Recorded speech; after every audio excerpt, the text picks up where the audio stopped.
चलिए शुरू करते हैं मधुमक्खियों में लिंग निर्धारण।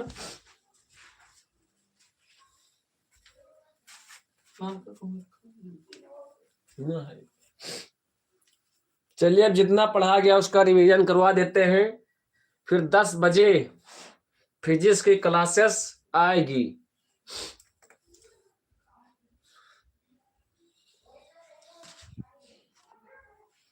ऐसे ही बोर्ड पेपर में लिखना है सभी को। तो हमारा पहला टॉपिक है मधुमक्खियों में लिंग निर्धारण।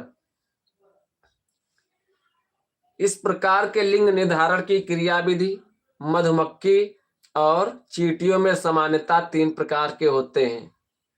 मधुमक्खियों में लिंग निर्धारण हमारा टॉपिक है जो पेपर में पूछा जाता है।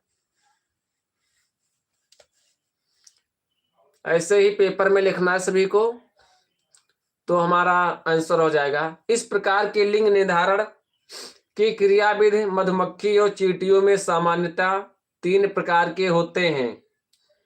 फर्स्ट है रानी मधुमक्खी, दूसरा है श्रमिक मधुमक्खी और तीसरा है नर या ड्रोन मधुमक्खी। मधुमक्खी और चींटियों में समानता क्रियाविधि 3 प्रकार की होती है।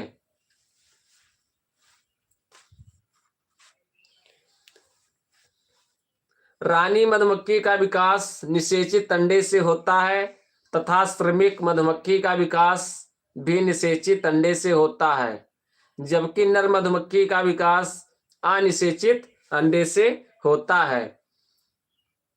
रानी मधुमक्खी और नर मधुमक्खी का काम सिर्फ संतान उत्पन्न करना होता है। जो नर मधुमक्खी तथा रानी मधुमक्खी होती हैं उनका काम सिर्फ संतान उत्पन्न करना होता है। अभी 10 बजे फिजिक्स की क्लास लाइव आएगी, आप लोग जुड़ना ना भूलें। तो रानी मधुमक्खी और नर मधुमक्खी का काम सिर्फ संतान उत्पन्न करना होता है। 10 बजे आएगी क्लासेस। रिया अग्रवाल हाय सर हाय, सभी को मोस्ट वेलकम। एक बार सभी लोग क्लास को लाइक कर दीजिए, शेयर कर दीजिए। यह मोस्ट इंपॉर्टेंट क्वेश्चन है, बायोलॉजी के क्वेश्चन है। ये बायोलॉजी का यह चैप्टर 4 से लिया गया है।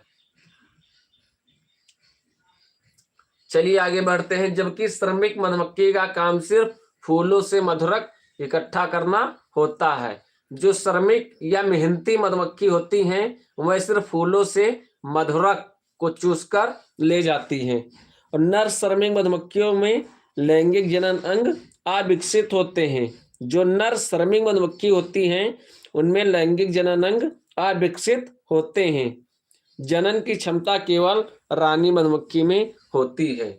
हम लोग को जैसे लगता है कि ये सारी मधुमक्खियां एक ही प्रकार की हैं, तो ऐसा कुछ भी नहीं है। उसमें भी 3 प्रकार की होती हैं। हमारा जैसे पहला होता है रानी मधुमक्खी, फिर श्रमिक मधुमक्खी, फिर अगला हो जाता है नर या ड्रोन मधुमक्खी।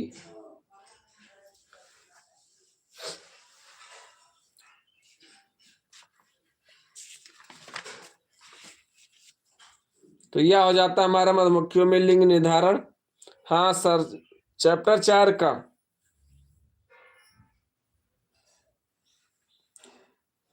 तो यह हो जाता है हमारा मधुमक्खियों में लिंग निर्धारण टॉपिक क्लियर। ऐसे ही पेपर में लिखना अच्छे तरीके से। आपका 3 नंबर 5 नंबर जो पूछा जाएगा वह कहीं नहीं जाने वाला है। लगभग ऐसे क्वेश्चन 3 नंबर में ही पूछे जाएंगे और यह क्वेश्चन 1-2 सेट में आना ही आना है। मधुमक्खियों में लिंग निर्धारण।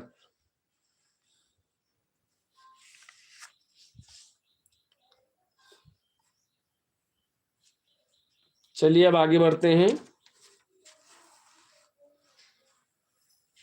अगला क्वेश्चन हमारा रोग वाले चैप्टर